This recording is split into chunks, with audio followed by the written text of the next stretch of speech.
Bonjour, c'est Natacha de Ressens Couche. Je continue ma série de réponses aux questions. Aujourd'hui, je réponds à une question de Mathilde qui dit que sa fille de 2 mois ne supporte plus les couches et n'aime pas être mouillée dans les couches. Donc, elle ne veut plus qu'on lui mette de couches et elle ne veut pas être mouillée dans ses couches. Donc là, la question portait essentiellement sur le fait de lâcher prise, sur le fait de comment vraiment lâcher prise et comment aller plus loin dans le lâcher prise. Puisqu'en fait, elle se sent très frustrée, Mathilde, parce qu'elle dit que quand elle lâche prise, sa fille râle très fort pour éliminer, mais qu'en fait, il y a des moments où dès que Mathilde la pose par terre, elle fait pipi juste après. Donc, elle voudrait savoir comment expliquer à un bébé de 2 mois, comment expliquer que même maintenant, même s'il signale, il va quand même se faire sur lui-même parce que du coup, elle arrive plus à être réactive en fait. Voilà, donc là, Mathilde, t'es typiquement dans le non lâcher prise. Tu es typiquement dans vraiment le besoin de s'approprier la chose et de vouloir le gérer. Enfin, ce que je peux te dire, c'est que moi, je l'ai vécu très très très souvent, très fortement. J'essaie de dire ça avec le plus de bienveillance possible, même si en fait, je me rends compte que quand je te le dis, c'est pas du tout bienveillant. On veut être bienveillant, donc du coup on est malveillant parce qu'on dit à la personne que ce qu'elle fait c'est pas bien, voilà, et que c'est pas comme ça qu'il faut être bienveillant. Et quand elle demande comment lâcher prise, et ben voilà, elle me dit mais moi je lâche prise là, puisque regarde, je suis en train de laisser tomber, mais ça m'énerve parce que voilà. Et en fait c'est tout à fait le contraire de ce qu'il faut faire. Lâcher prise. Bon, je vais te donner un cas concret comme ça tu vas comprendre. Là donc tu m'expliques que ta fille elle ne supporte plus les couches et qu'elle n'aime pas être mouillée dans sa couche. Quand tu veux lui proposer, elle ne fait pas et elle fait 2 minutes après par terre. Toi, tu veux vraiment lâcher prise et tu voudrais vraiment lui donner plus de temps, etc. Sauf que tu n'arrives plus à être réactive. Il faut pas se demander, tiens, maintenant, là, est-ce qu'elle a envie de faire pipi? Là, si je la prends et qu'elle fait pas, je vais la poser, elle va faire 2 minutes après. Ok. Bon. Tout ça, c'est des problèmes. Tout ça, c'est des choses qui t'embêtent. Je pense que déjà, en posant les choses, en les accueillant avec le plus de bienveillance possible, même si la bienveillance, ce sera pas forcément de se dire ah, je suis en colère, ah, piou piou les petits oiseaux. Non, t'as le droit de te dire mince, je suis en colère là, ma fille elle a fait pipi par terre. T'as le droit d'être en colère et t'as le droit de te dire voilà, c'est pas bien, t'as pas été assez réactive, j'en sais rien.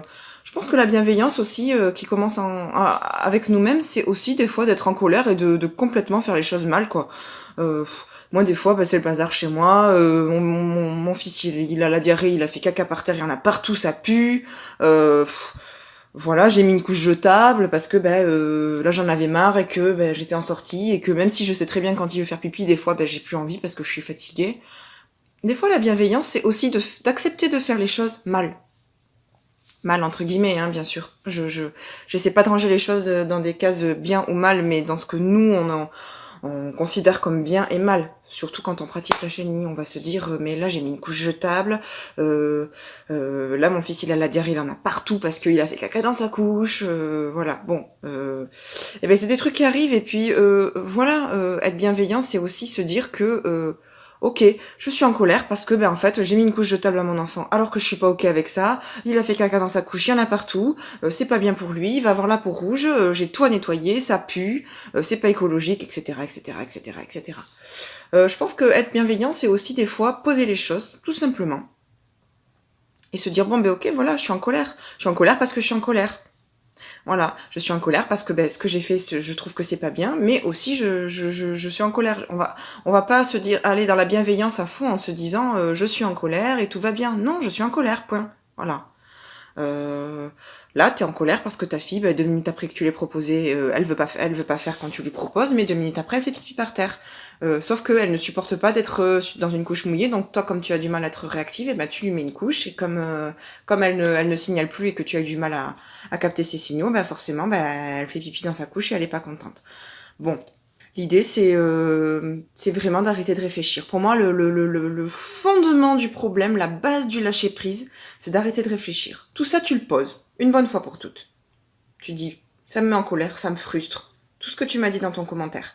Euh, tu te le poses à toi-même, tu te le dis, mais faut le dire, hein, faut pas le garder pour soi, parce que quand on garde, quand on réfléchit, voilà, on fait que cogiter, hop, on reste dans son raisonnement et on n'en sort pas en fait. C'est un petit peu le hamster dans sa petite roue, tu vois. Donc voilà, je pense que c'est l'opposé. Donc soit t'en parles à quelqu'un de confiance, soit tu le poses de toi à toi, quoi. Voilà. Ou alors tu le dis complètement, tu le dis à ta fille, tu lui dis. Je pense que t'es assez ouverte pour ça, hein. Je pense avoir un petit peu compris comment tu étais, je t'ai vu fonctionner. Je pense que tu t'es assez ouverte pour quand t'es en train de proposer à ta fille qu'elle est au sein et qu'elle est en train de faire pipi, ou pas d'ailleurs, tu peux lui dire, écoute, là, je t'ai mis une couche. Si tu t'as couché mouillé et que tu n'es pas contente, tu me le dis, je te changerai le plus tôt possible.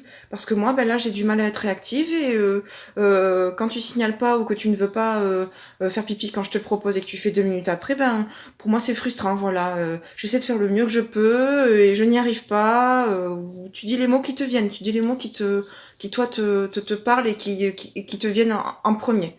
Déjà de le poser.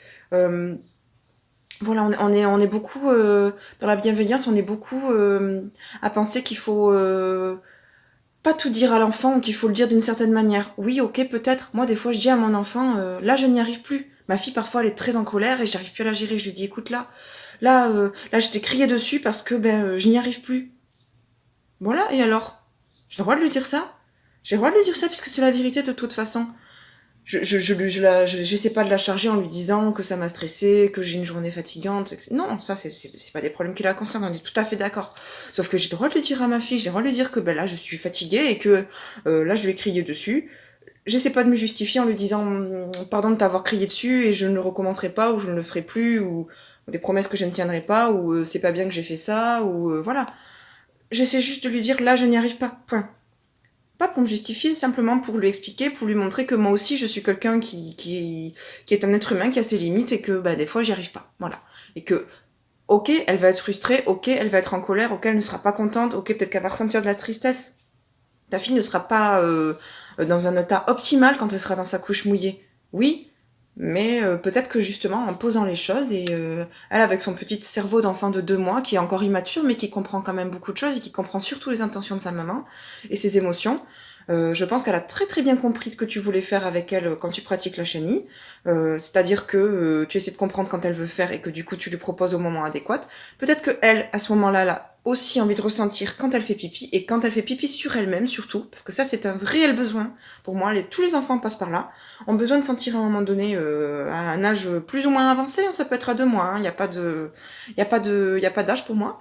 En posant les choses, des fois, c'est là qu'on dénoue le problème. Parce que nos émotions, c'est vers ça qu'elles nous amènent. Je pense que quand on ressent de la colère, quand on ressent de la frustration ou tout autre sentiment négatif, j'ai envie de dire, je pense que c'est exactement vers ça qu'il nous amène. Il nous amène à un moment donné, une sorte voilà, d'éclat.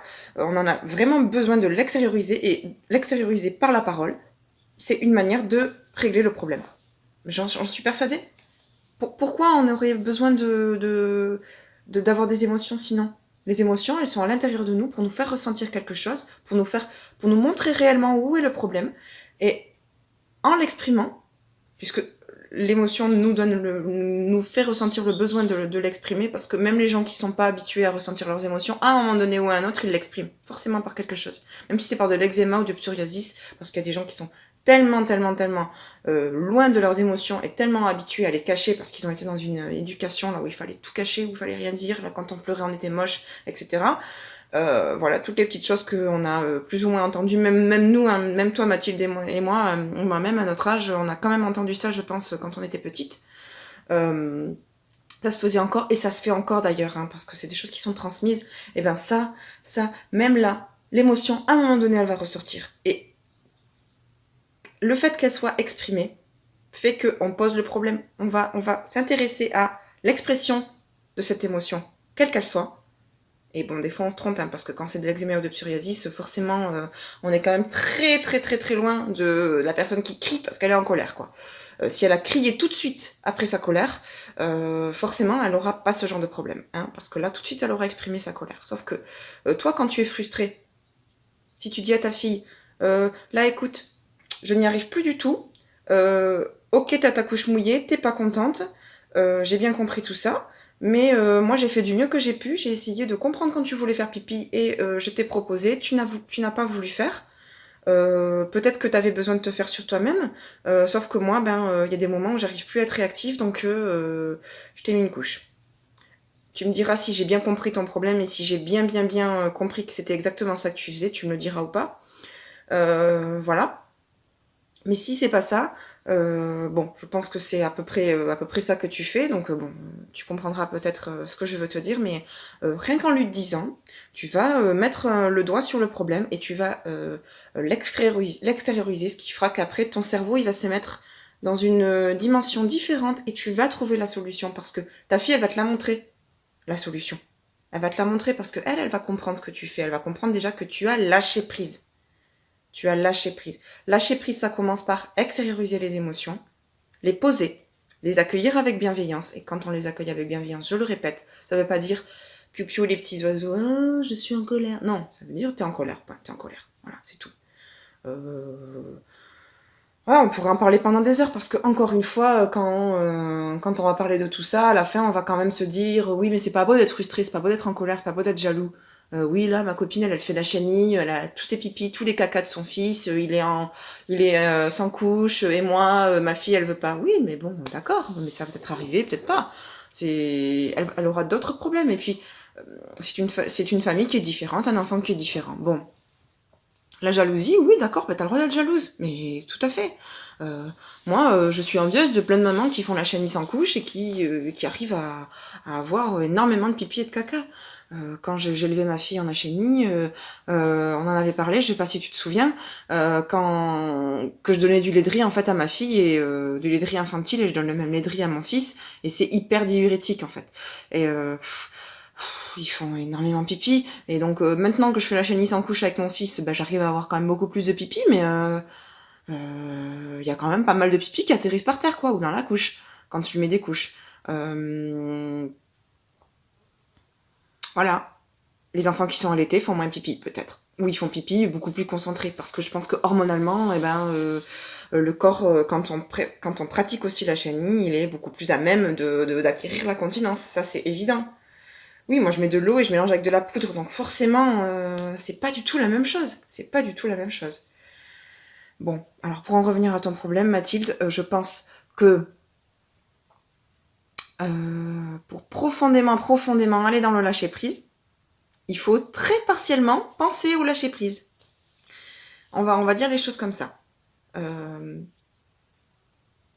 Tu ressens ton émotion, tu l'extériorises, tu la poses avec bienveillance, et ensuite, à ce moment-là, parce que si tu n'as pas fait ça, c'est pas possible, tu arrêtes de réfléchir à ton problème. C'est-à-dire que tu penses à d'autres choses. Parce que là, l'intuition, elle va se mettre en place.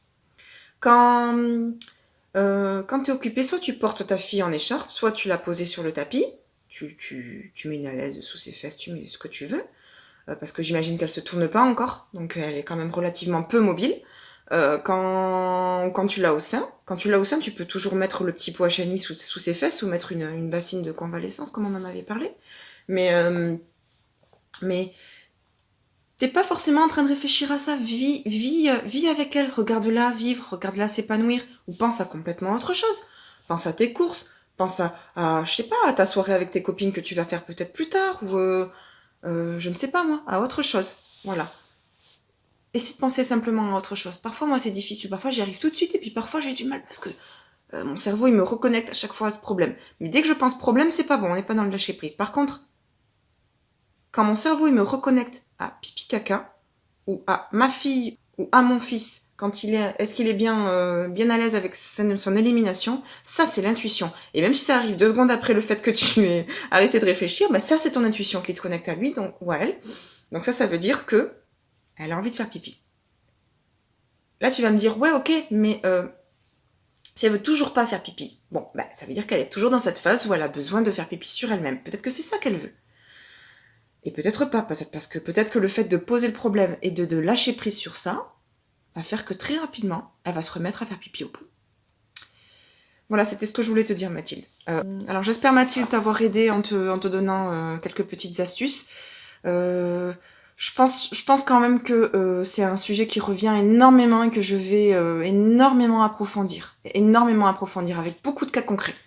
Je pense de toute façon que si vous avez beaucoup d'autres questions sur le lâcher prise, n'hésitez pas parce que chaque cas est intéressant et chaque cas me fait entrer plus profondément dans le problème. parce que je pense avoir vraiment compris ce qu'il fallait faire pour lâcher prise, parce que avec mon fils, je suis vraiment dans le lâcher prise. J'ai été très fortement dans l'intuition jusqu'à ses 10 mois. Et il faisait beaucoup de pipi et de caca dans la couche, hein. Je loupais énormément, hein. Donc je repose le problème, je repose le contexte pour que vous compreniez. J'étais pas du tout dans une achénie qui était parfaite, hein. Mais vraiment pas du tout. Je faisais pas de sans couche. J'ai pas fait de sans couche jusqu'à 10 mois. J'ai mis des couches qu'elles soient lavables ou jetables, hein. Donc en sortie, c'était toujours des jetables. La nuit, toujours des jetables. Voilà. Donc j'ai mis des lavables ou des culottes de propreté en journée à la maison. Voilà, puisque je suis assistante maternelle, donc je passe mes journées à la maison avec mon fils. Voilà, j'ai commencé le sans-couche à 10 mois. Et c'est les premières fois où j'ai eu 80% des pipis dans le pot. Avant ça, c'était 15-20%. Il y avait même des journées où j'en avais qu'un pipi, des fois. Qu'un pipi. Et des fois, même zéro. Même zéro, parce que des fois, je proposais, ils voulaient pas. Donc, voilà. Et c'est là vraiment, vraiment que je suis entrée encore plus profondément dans le lâcher-prise. J'étais complètement dans le lâcher-prise avant, hein. C'était un autre lâcher-prise. Parce que je faisais ce que je pouvais. J'avais aussi ma fille qui est quand même assez jeune par rapport à mon fils à gérer aussi. Donc, j'étais dans le lâcher-prise, mais je suis entrée encore plus profondément dans le lâcher-prise, là où j'ai complètement arrêté de lui mettre des couches à la maison. Donc, il est complètement sans couche. Et là, on a à un âge où la plupart des enfants rentrent dans la grève du pot, puisque lui, en fait, il est en train de commencer à se mettre debout, là, depuis un mois environ, il se met debout, il commence à faire des petits pas en se tenant au meuble. Voilà, il fait des vrilles, il essaie de tourner vers un autre meuble, ou il essaie de passer du canapé à la table basse, voilà, donc il est vraiment, vraiment dans la motricité, dans l'acquisition de la marche, donc il est dans une phase où beaucoup d'enfants rentrent dans la grève du pot, mais lui, non, pas du tout. Quand il se réveille de la sieste et qu'il a vraiment une grosse envie de faire pipi, là, des fois il veut pas faire pipi, et il fait pipi 2 secondes après, et il regarde son zizi, et il rigole et il me dit titi. Voilà. Ça, il l'a fait. Il est en train de l'arrêter de le faire, c'est vrai qu'il le fait beaucoup moins maintenant. Voilà. Entrer complètement dans le lâcher prise va faire que tu vas te connecter complètement à ton intuition, et l'intuition, elle a besoin du lâcher prise pour fonctionner, donc les deux sont complètement complémentaires. Et certes, tu vas pouvoir quand même comprendre à certains moments, tu vas pouvoir quand même capter des signaux et capter des rythmes et habitudes. Mais ça, c'est ton intuition qui va te le permettre. C'est le fait que tu lâches prise complètement. Et le fait que tu extériorises et que tu poses tes émotions de manière bienveillante. Tu les accueilles complètement. Voilà. Voilà. Donc, je le redis. Si vous avez encore des questions sur le lâcher prise, n'hésitez pas à les poster dans les commentaires sous cette vidéo. Vous les postez aussi si vous voulez dans l'onglet contact. Hein. Vous les posez où vous voulez, ou sur ma page sur Facebook. Voilà, et j'y répondrai. Parce qu'en fait, le lâcher prise, on pourrait en parler pendant des heures. Et comme je le disais tout à l'heure, je pense que je vais vraiment en faire un sujet très important. Et je vais vraiment l'approfondir. Comme moi, je l'ai vraiment vécu. Parce qu'en fait, même si quand mon fils est né, je pensais avoir fait le tour du lâcher prise, ben j'en ai encore fait. Je suis encore entrée plus profondément dedans. Donc voilà. Bon voilà Mathilde, écoute, j'espère avoir répondu à ta question. Si par cas j'avais pas tout compris, écoute, n'hésite pas à me le dire dans les commentaires. Alors, je pense quand même que j'ai fait à peu près le tour. Voilà. N'hésitez pas à continuer à me poser toutes vos questions dans les commentaires sous cette vidéo ou ailleurs, comme vous voulez. J'y répondrai avec plaisir en vidéo. Je vais continuer cette série de vidéos de réponses aux questions. Merci de partager cette vidéo si elle vous a plu, si vous pensez que ça peut aider d'autres parents. N'hésitez pas aussi à cliquer sur le petit bouton pour vous abonner et à liker cette vidéo en cliquant sur le petit pouce. À bientôt!